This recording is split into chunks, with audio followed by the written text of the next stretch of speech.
The auction hall stretched vast and gleaming under artificial lights that mimicked the glow of 100 distant suns. Rows of cushioned seats rose in tiers around a central platform where items of great value were displayed for the Valerian Empire's wealthiest citizens. Rare crystals that hummed with inner light. Ancient weapons from forgotten wars. Art pieces from worlds that no longer existed. And among these treasures, standing perfectly still with her eyes fixed on the polished floor, was designation K4782. She wore the plain gray uniform that marked her as what the Valorians called a living reward. The fabric was clean but worn thin from years of use. Around her neck, a silver collar gleamed with tiny lights that blinked in a steady pattern, a control device that could cause pain with a single signal from its paired remote. Her skin held a faint blue tint, common among the Nalari people, and her hair fell in dark waves past her shoulders. She had learned long ago to keep her face empty of emotion and her body completely motionless during these displays. The auctioneer, a tall Valerian male with elaborate robes that marked his high station, gestured toward her with one hand while his voice boomed across the hall. Lot 47. Female Nalari, age 23 standard years. Fluent in 7 galactic languages including High Valerian, basic trade, and the human tongue called English. Trained in household management, data organization, and diplomatic protocol. This specimen has served in 7 distinguished households and comes with excellent references from her previous owners. K4782 did not flinch at being called a specimen. She had heard worse. She kept her breathing steady and her gaze lowered as hundreds of eyes examined her from the tiered seats. This was her 8th sale in 3 years. She had stopped trying to remember the faces of those who bought and traded her like furniture. In the third row of seats, Captain Adam Foster sat with his hands clasped tightly in his lap. He wore the formal uniform of Earth's diplomatic corps, dark blue with silver trim that marked him as a representative of humanity's newly established embassy on the Valerian homeworld. His face remained carefully neutral, but his jaw was clenched tight enough to ache. He had been warned before arriving that he would see things that challenged his values. The Valorians were powerful allies, and Earth needed their support to establish itself among the galactic community. But watching Ascension being sold like property made his stomach turn. The bidding began at 5,000 Valerian credits. An elderly female in the front row raised her hand lazily. The price climbed steadily as others joined. Adam watched K4782's face for any reaction, but she remained as still as a statue. Only the slight rise and fall of her chest proved she was alive at all. 10,000 credits, the auctioneer announced with satisfaction. Do I hear 11? A military commander in full dress uniform, medals gleaming across his chest, raised his bidding paddle. 15,000. I will take her as a gift for my son's promotion ceremony. Murmurs of approval rippled through the crowd. It was considered generous to give a living reward as a gift, a sign of great respect and affection. The auctioneer smiled broadly. 15,000 from Commander Zelkan. A most generous father. Do I hear 16? Silence fell across the hall. 15,000 was already well above the typical price for a Nalari female. The commander sat back in his seat with a satisfied expression, clearly expecting no further competition. Adam's mind raced. He had been on this world for only 2 months, learning its customs and building relationships with Valerian officials. He knew that interfering in their cultural practices could damage Earth's standing. His superiors had been clear about not causing diplomatic incidents. But as he looked at K4782 standing on that platform, treated as nothing more than an object to be gifted like a piece of jewelry, something in him broke. His hand went to the small communication device in his jacket pocket. He had access to emergency diplomatic funds, credits set aside for unexpected situations that required immediate action. This had to qualify. Had to. 20,000 credits, Adam called out, his voice steady and clear. Every head in the auction hall turned toward him. The auctioneer's eyes widened. Commander Zelkan's expression shifted from satisfaction to outrage. Whispers spread through the crowd like wildfire. A human bidding on a living reward? Unheard of. Humanity had only joined the galactic community 5 years ago. They were still considered newcomers, barely worthy of notice by most established species. On the platform, K4782's eyes flickered upward for just a moment, breaking her trained stillness. She caught a glimpse of the human in the blue uniform before forcing her gaze back down. Her heart hammered in her chest. She had never been purchased by a human before. She knew nothing about their customs or their treatment of living rewards. Fear coiled in her stomach. 20,000 from the human representative, the auctioneer said slowly, clearly uncertain how to proceed. He glanced toward Commander Zelkin, expecting the Valerian to increase his bid out of pride if nothing else. But the commander simply stared at Adam with barely concealed anger. To bid against a human would be beneath his dignity. To engage in a bidding war over a mere living reward would make him look petty in front of his peers. He lowered his paddle and leaned back with a dismissive gesture, as if the entire matter was beneath his notice. The auctioneer waited for a long moment, giving others a chance to bid. No one moved. Finally, he brought his gavel down with a sharp crack that echoed through the hall. Sold to Captain Adam Foster of Earth's Diplomatic Corps for 20,000 credits. Adam's legs felt unsteady as he stood. He made his way down to the platform level where officials waited to process the transaction. His hands shook slightly as he placed his palm on the payment scanner and authorized the transfer of funds. The device beeped its acceptance. Just like that, he had purchased a person. The reality of it made him feel sick. A Valerian clerk handed him a small remote, the paired control for K4782's collar. Adam took it because refusing would cause a scene, but the weight of it in his palm felt like holding poison. The clerk gestured toward the platform where K4782 waited, her head still bowed, her posture suggesting she expected to follow him like a trained animal. Adam walked slowly toward her, aware that dozens of eyes tracked his every movement.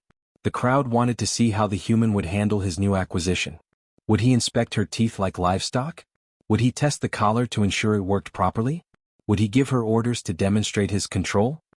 He stopped a respectful distance away, close enough to speak without shouting but far enough that he did not invade her space. For a moment he said nothing, trying to find the right words. Everything he had seen in the past hour went against everything he believed about dignity and freedom and the inherent worth of intelligent life. But standing here judging the Valorians would accomplish nothing. All he could do was try to make one small thing better in whatever way he could. K4782 waited in silence, her body tense, ready for whatever command or inspection her new owner would demand. She had learned that the first moments with a new owner were crucial. Some wanted immediate submission. Others wanted conversation. A few wanted her to show fear. She prepared herself for any possibility. Adam drew a slow breath and spoke quietly, his words meant only for her. What would you like to be called? K4782's head snapped up before she could stop herself. Her eyes, a deep violet color unique to the Nalari, met his for the first time. Confusion flickered across her face. In 7 households and 8 sales, not one owner had ever asked her that question. Not one.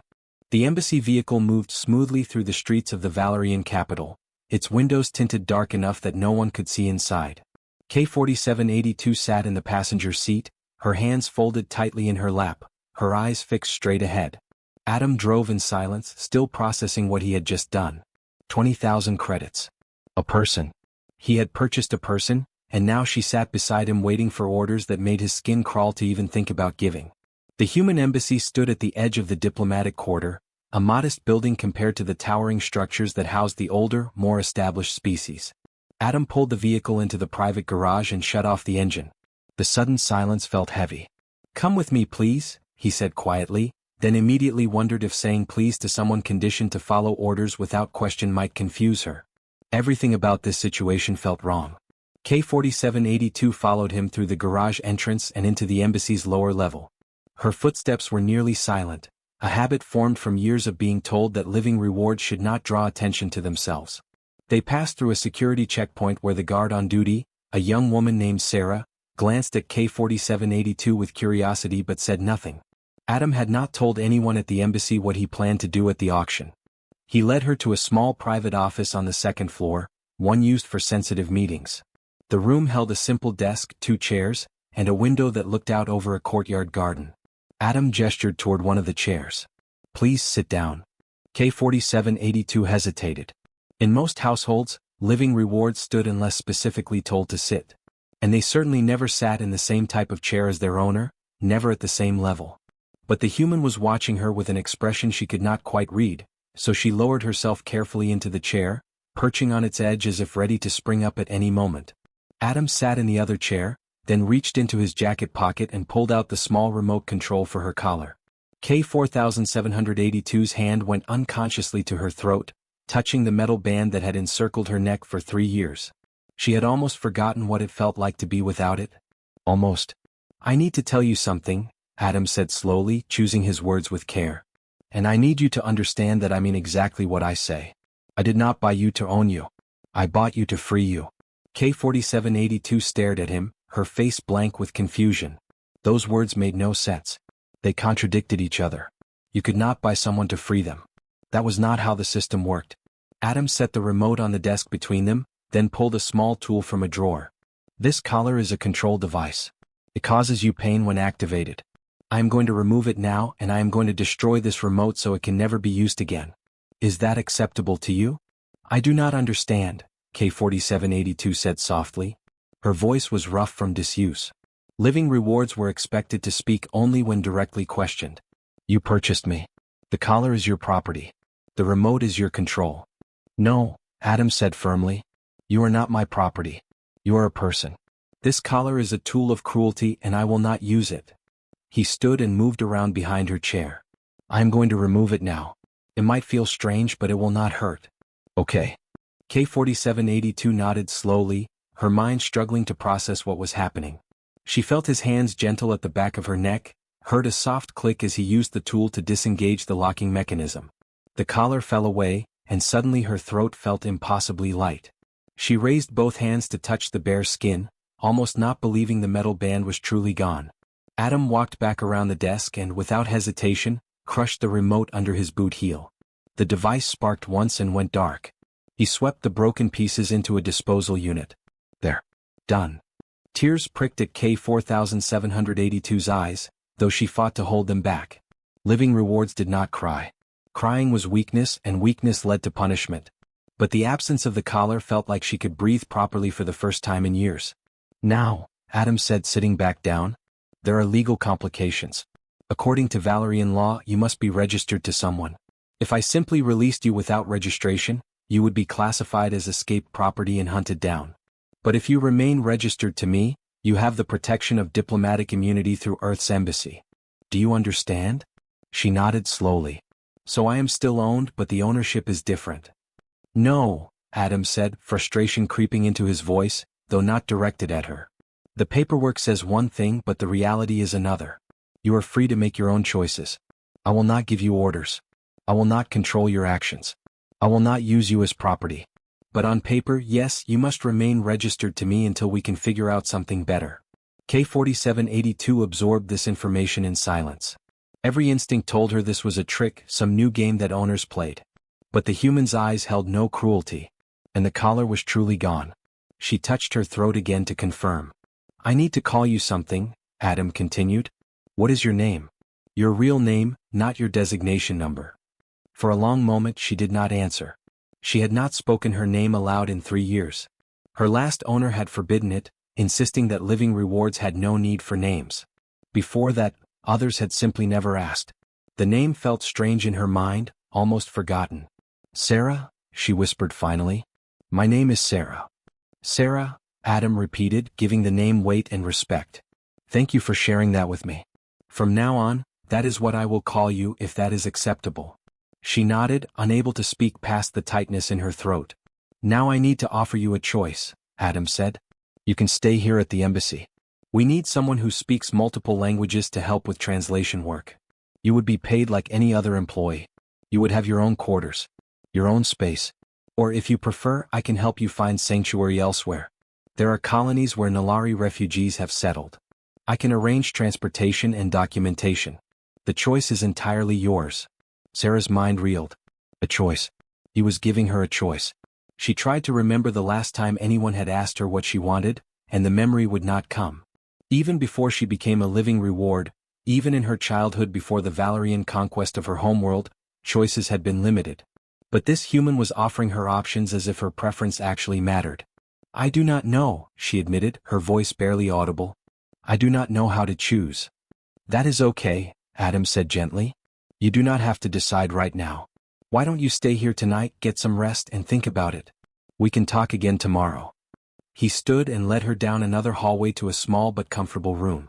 It held a bed, a desk, a private bathroom, and a window with a view of the city. Sera stood in the doorway, staring at the space. This is for me? She asked. Yes, your room. You can lock the door from the inside. No one will enter without your permission. Sera stepped inside slowly, touching the wall as if to confirm it was real. A room of her own. A door that locked. The concepts felt impossible. "Are you hungry?" Adam asked from the doorway. "I can have food sent up. What would you like to eat?" And there it was again. That question. What would you like? What do you want?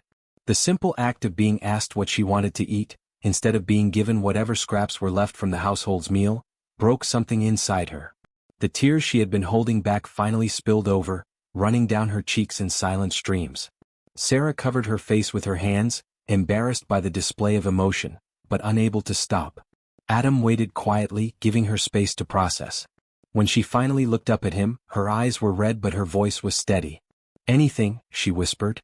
"Anything at all. I cannot remember the last time I was allowed to choose." The morning sun filtered through the window of Sera's room, warm and gentle on her face. She had woken 3 times during the night, each time certain that someone would burst through the door with orders or complaints.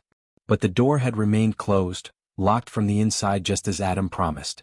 When dawn finally came, she lay in bed staring at the ceiling, unsure if she was allowed to simply stay there or if she should get up and find work to do.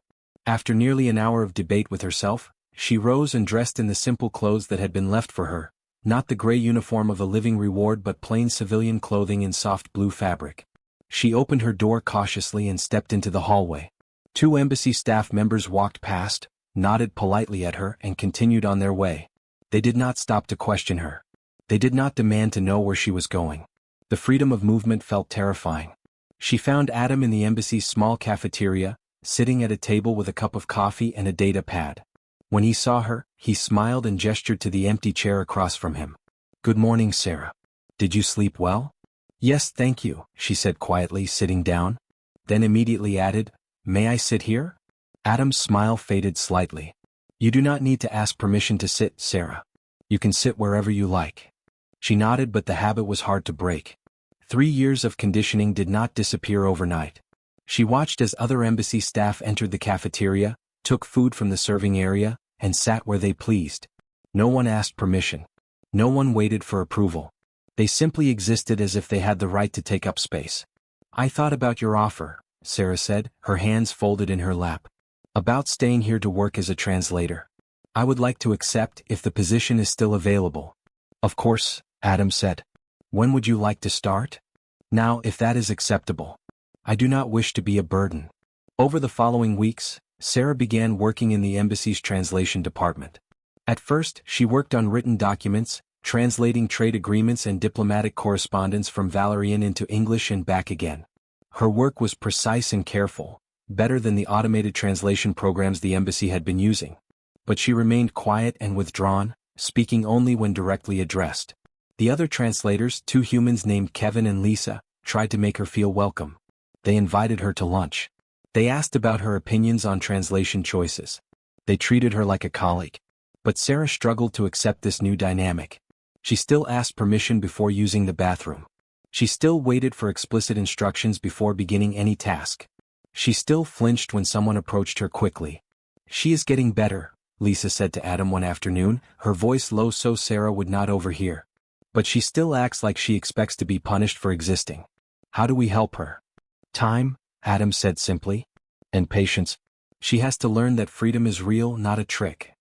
The breakthrough came during a diplomatic meeting 3 weeks after Sera arrived at the embassy. A delegation of Valerian trade officials had come to negotiate shipping routes through human-controlled space. Adam sat at the head of the table with his senior staff, while Sera sat quietly in the corner with her data pad, ready to assist if translation issues arose. The meeting proceeded smoothly until one of the Valerian officials, a stern-faced female named Consul Vara, made a statement about tariff schedules. The human translator provided the translation through the audio system, but Sera's head snapped up. Something was wrong. The translator had missed a crucial nuance in the Valerian official's words, a subtle shift in verb tense that completely changed the meaning of the proposal. Sera opened her mouth to speak, then closed it again. Living rewards did not interrupt meetings. They did not correct their superiors. They stayed silent unless called upon. But this was different now, was it not? Adam had said she was staff, not property. Staff members were supposed to contribute. But the old fear gripped her chest like a fist. She watched as the human negotiator began drafting a response based on the incorrect translation. If he proceeded, the entire agreement would be built on a misunderstanding. Earth would commit to terms they did not actually understand. The consequences could be severe. Sera's hand trembled as she raised it slightly. Adam noticed immediately and nodded to her. Yes, Sera? Every eye in the room turned toward her. The Valerian officials stared with surprise and disdain. A living reward speaking in a diplomatic meeting? Unthinkable. Sera felt her courage faltering, but she forced the words out. I apologize for the interruption, she said, her voice barely above a whisper. But there is an error in the translation. The consul did not say the tariff applies to current shipments. She said it will apply to future shipments, beginning in 6 months. The verb tense indicates a future conditional, not a present reality. The room fell silent. Consul Vara's eyes narrowed as she studied Sera more closely. Then, slowly, the Valerian official nodded. The Nalari is correct. The human translation system missed the temporal indicator. We were speaking of future implementation, not current policy. Adam leaned back in his chair, his expression carefully neutral but his eyes showing approval. Thank you, Sera. That is an important distinction. He turned to the human negotiator. We need to revise our response based on this information. The meeting continued, but something had shifted. Sera had spoken up. She had contributed valuable information. And no one had punished her for it. In fact, Adam had thanked her. The realization made her hands shake, but this time from relief rather than fear. After the meeting ended and the Valerian delegation departed, Sera remained in her corner seat, staring at her data pad without really seeing it. She had done it. She had voluntarily spoken in a meeting, had corrected a mistake, had acted like her knowledge mattered. The feeling was intoxicating and terrifying in equal measure. 2 days later, everything changed again. Sera was working at her desk in the translation office when the door opened and a Valerian official she did not recognize entered, flanked by 2 security personnel. He was tall and imposing, wearing the insignia of the Valerian Inspection Bureau. I am here to conduct a mandatory inspection of the human diplomat's living reward, he announced, his voice carrying the authority of someone accustomed to immediate obedience. Designation K4782. You will present yourself for examination. Sera's blood turned to ice. She stood slowly, her body moving automatically into the submissive posture she had learned years ago. This was it. The freedom had been an illusion after all. She was about to be inspected, evaluated, perhaps removed and returned to proper Valerian custody. But before she could take a step toward the official, Adam appeared in the doorway. He must have been alerted by the embassy's security system. His face was calm but his voice carried steel. Can I help you with something, Inspector? I am here to inspect your living reward as required by Valerian law, the inspector said, waving a data pad. All living rewards must be examined quarterly to ensure proper treatment and maintenance. I see, Adam said, stepping fully into the room and positioning himself between the inspector and Sera. And which living reward would that be? The inspector's eyes narrowed with irritation. Do not play games, human. The Nalari female. Designation K4782. Your purchase is registered in our records. Ah, Adam said, his voice dangerously quiet. I think there has been a misunderstanding. Sera is not a living reward. She is a member of my staff. An employee of Earth's diplomatic corps. And she is under the protection of diplomatic immunity. The paperwork says, the inspector began. I do not care what the paperwork says, Adam interrupted, his tone sharp enough to make even the security personnel shift uncomfortably. Sera is a translator employed by this embassy. She receives a salary.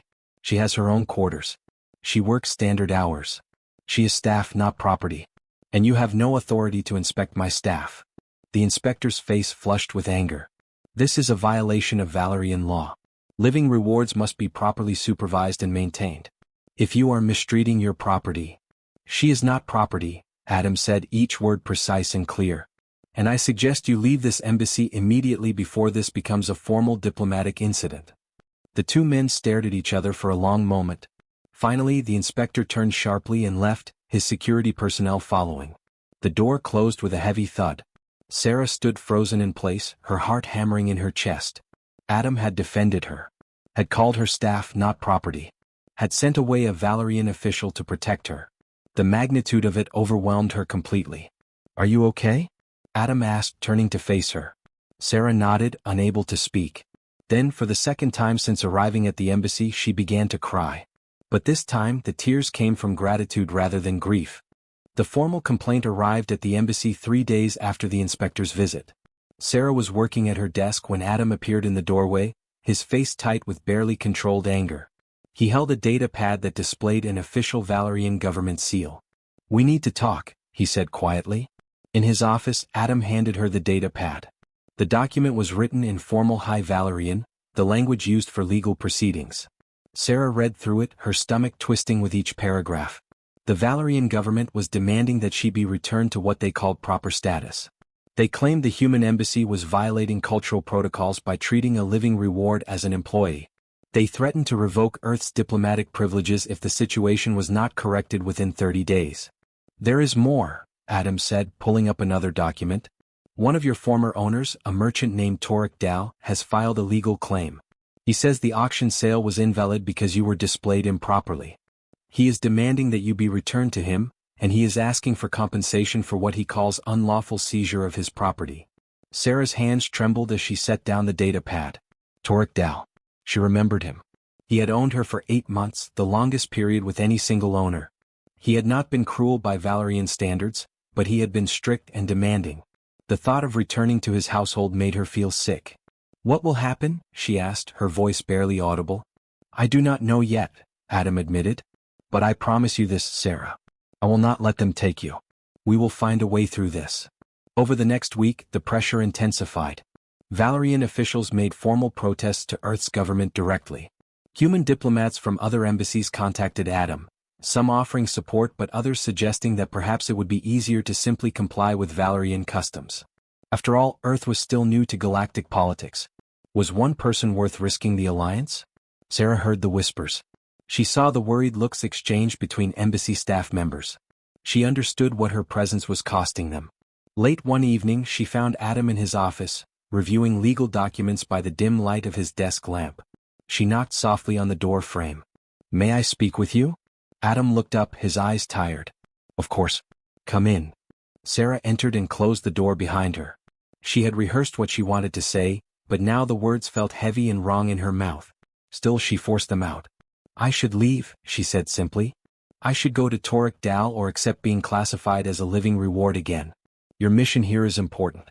Earth needs this alliance. I am not worth the cost of losing it." Adam stood up so quickly his chair rolled backward. "Absolutely not." "But..." "No," he said firmly. "Sera, listen to me very carefully. You are worth it. Your freedom is worth it. If Earth's alliance with the Valerian Empire requires us to participate in slavery, then it is not an alliance worth having." "You do not understand," Sera said, tears beginning to form. "I am just one person. One Nalari. There are thousands of us in the living reward system. Tens of thousands across the Empire. Me leaving will not change anything. But you staying here, maintaining Earth's relationship with Valoria, that could help many people in the future.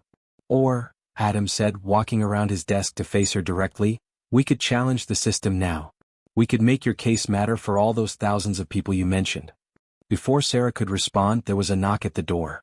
Lisa, one of the translators, entered with several other embassy staff members behind her. Kevin was there, along with Sera from security and Martin from the trade office, and nearly a dozen others. "We heard you were meeting," Lisa said, looking at Sera. "And we wanted you to know that we all agree with Adam. You are not leaving. We stand with you." Sera looked at their faces, seeing determination and solidarity. These people, most of whom she had known for only a few weeks, were willing to risk their careers and their mission to protect her. The realization was overwhelming. "But why?" she whispered. "Why would you do this for me?" "Because it is the right thing to do," Kevin said simply. "And because you are one of us now. We protect our own." Adam nodded slowly, and Sera could see an idea forming behind his eyes. "Lisa, you studied galactic law, correct?" 3 years at the academy," Lisa confirmed. "Pull up the Valerian Empire's treaty agreements. Specifically, look for anything related to sentient rights and labor practices." Lisa's eyes widened with understanding. "You think they are violating their own treaties?" "The Valerian Empire signed the Galactic Accord on Sentient Dignity 40 years ago," Adam said. "Every member species of the Galactic Council signed it. The Accord explicitly prohibits the buying and selling of sentient beings. I want to know how the Valorians justify the living reward system under that treaty." For the next 2 weeks, the embassy staff worked around the clock. They dug through legal archives, translated ancient documents, and built a comprehensive case. What they discovered was damning. The Valerian Empire had indeed signed the accord, but they had exploited a loophole. They classified living rewards not as slaves but as indentured servants paying off the debt of their species' surrender. However, the documentation showed that the debt calculation was arbitrary and impossible to repay. It was slavery with different words. Even more significant, they found evidence that the Valerian government had promised the Galactic Council they would phase out the living reward system within 50 years of signing the accord. That deadline had passed 12 years ago with no action taken. "This is enough," Adam said, looking at the compiled evidence. "We can challenge them in the Galactic Council. But Sera, I need to ask you something difficult." Sera looked up from the documents she had been translating. "What is it?" "For this to work, for this to have real impact, we need someone to testify. Someone who has lived through the system and can speak to its reality. Would you be willing to do that? To stand before the Galactic Council and tell your story?" The thought terrified her. To stand in front of representatives from hundreds of worlds, to speak about the most painful and humiliating experiences of her life, to be judged and questioned and examined. Every instinct told her to refuse, to stay quiet, to remain invisible as she had learned to do.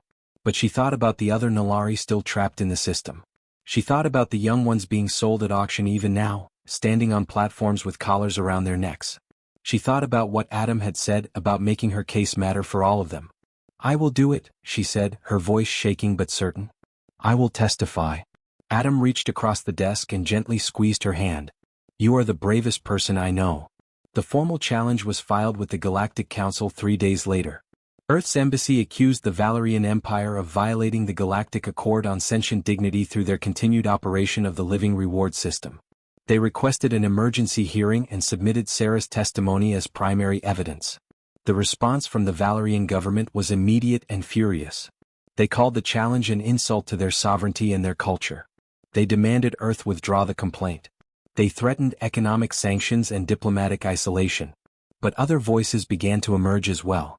A representative from the Thelani species filed a supporting brief, noting that they too had concerns about the living reward system.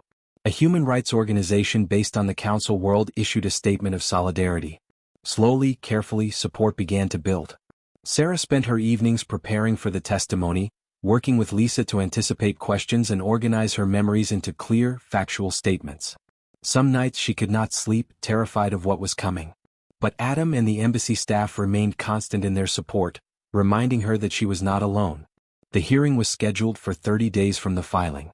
30 days until Sera would stand before the galaxy and speak the truth about what it meant to be called a living reward. 30 days until everything would change one way or another. The Galactic Council chamber was vast beyond imagination, a circular hall with seating that rose in tiers toward a domed ceiling that displayed the stars themselves. Representatives from 247 species filled the seats, their forms ranging from humanoid to utterly alien. Translation devices hummed softly, converting speech into hundreds of languages simultaneously. At the center of it all stood a simple platform with a single chair, and that was where Sera would sit. She stood in the waiting area with Adam beside her, trying to control her breathing. Her hands shook despite her best efforts. She wore formal clothing that Lisa had helped her choose, simple but dignified in deep blue that complemented her Nalari skin tone. Around her neck, where the control collar had once been, she wore nothing. The bare skin was her statement, her evidence, her truth. "You do not have to do this," Adam said quietly, though they both knew it was too late to turn back now. The hearing had been called. The evidence had been submitted. But he wanted her to know she still had a choice. "Yes, I do," Sera replied, her voice steadier than she felt. "For all of them. For every Nalari still wearing a collar. For every person classified as a living reward. I have to speak." A council attendant, a tall being with silver skin and 4 arms, approached them. "It is time. They are ready for the witness." Sera walked through the door and into the chamber. The sound hit her first, a low murmur of hundreds of voices that fell silent as she appeared. Thousands of eyes turned toward her. She kept her gaze forward, focusing on the chair at the center of the platform. One step, then another. She would not run. She would not hide.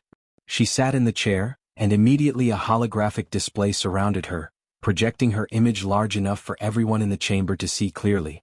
A council mediator, a being called a Nexari known for their impartiality, floated above the floor on some kind of anti-gravity device. "State your name for the record," the mediator said, their voice somehow both gentle and authoritative. "My name is Sera," she said, and her voice echoed through the chamber, amplified by the translation system. "I was born on Neeler Prime 26 years ago. For the past 3 years, I have been classified as a living reward by the Valerian Empire." The Valerian delegation, seated in a prominent section to her right, shifted uncomfortably. Their lead representative, an elderly male named High Senator Corvin, wore an expression of barely concealed contempt. But Sera did not look at him. She looked straight ahead at the mediator. "Tell us your story," the mediator said simply. And Sera did. She spoke about the day the Valerian military conquered her world. She had been 23, working as a language teacher in a small coastal city. The invasion lasted 3 days. The surrender came after the Valerian forces destroyed the capital and threatened to do the same to every other city on the planet. As part of the surrender terms, her people were required to provide reparations, which the Valorians calculated as impossible to pay in currency. Instead, they would pay in people. She described the selection process, how young Nalari were taken from their families and classified as living rewards. She explained the training centers where they learned to serve without question, to accept pain without complaint, to exist without identity. She spoke about the collar, how it could deliver pain ranging from mild discomfort to agony so intense she had passed out from it on multiple occasions. Then she detailed her years in the system. 7 households. 8 sales. She described the merchant who kept her locked in a storage room when she was not actively working. She described the official who used the collar whenever she made eye contact with guests. She described the noble family who seemed kind at first but traded her away after 6 months because they wanted a newer model, someone more exotic. Her voice remained steady throughout, reciting facts without dramatic embellishment. She did not cry. She did not beg for sympathy. She simply told the truth, and the truth was damning enough. "The Valerian government claims this system is legal under the Galactic Accord because we are indentured servants paying our world's debt," Sera said, nearing the end of her testimony. "But I was never told how much debt I carried. I was never told what would earn my freedom. I was never told anything except to obey. That is not indentured service. That is slavery with better words." The chamber erupted in noise. Some species shouted support. Others voiced objections. The Valerian delegation demanded to speak. The mediator raised their hands, calling for order. High Senator Corvin stood, his face red with anger. "This Nalari speaks lies to damage the reputation of the Valerian Empire. She was treated well by all accounts. She received food, shelter, and purpose. Many species have similar systems for integrating conquered peoples." "Then you will not object to an investigation," the mediator said calmly. It was not a question. For 3 hours the debate raged. The Valerian delegation defended their system. Earth's representatives, led by Adam, presented evidence of treaty violations. Other species began sharing their own concerns about similar practices in their territories. By the time the mediator called for a vote, it was clear that something had shifted in the galaxy's conscience.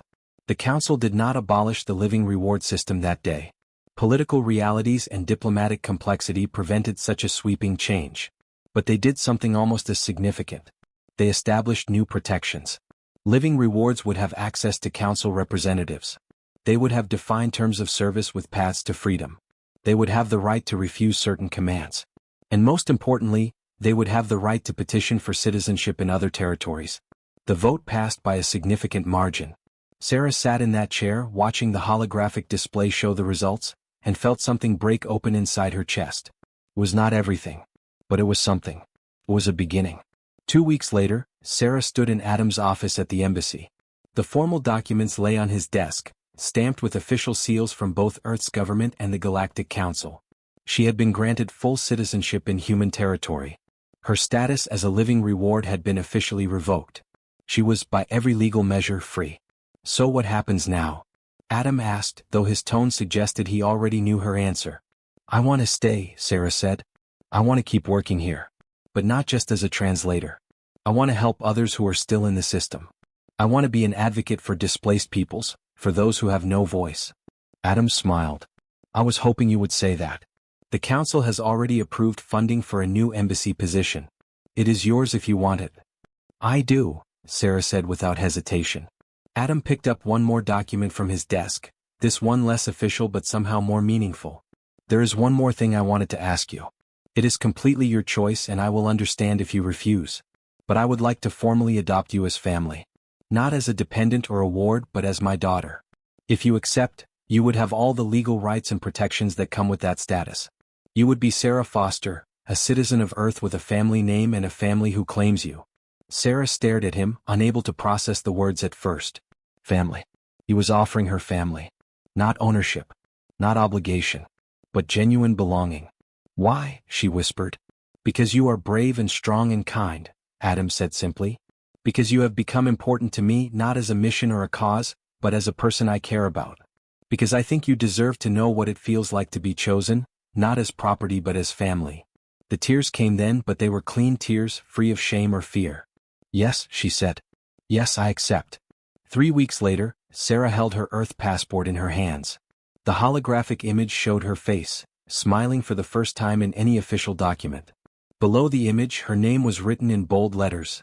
Sera Foster. Citizen of Earth. Advocate for displaced peoples. She stood in her quarters at the embassy, the same room where she had spent that first terrifying night months ago. But it felt different now.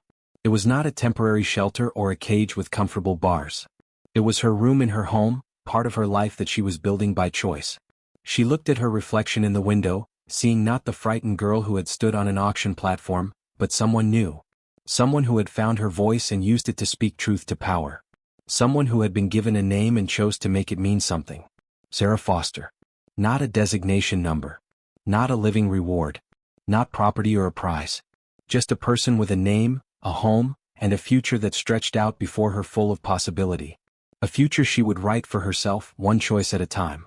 She touched her bare throat where the collar had been. The skin there was smooth and unmarked now, all evidence of her past erased except for the memories she carried. And those memories, as painful as they were, had become something powerful. They were her testimony. Her truth. Her weapon against injustice. Tomorrow she would begin her new position. She would help others find their way to freedom. She would speak for those who could not yet speak for themselves. She would build something meaningful from the ashes of her suffering. But tonight, she simply stood at her window and looked out at the city lights, grateful beyond words for the human who had asked her the question no one else had thought to ask. What would you like to be called? That simple question had changed everything. It had given her back her name, and with her name, she had found herself again. Sera smiled at her reflection and whispered the words one more time, claiming them fully. My name is Sera Foster. And I am free.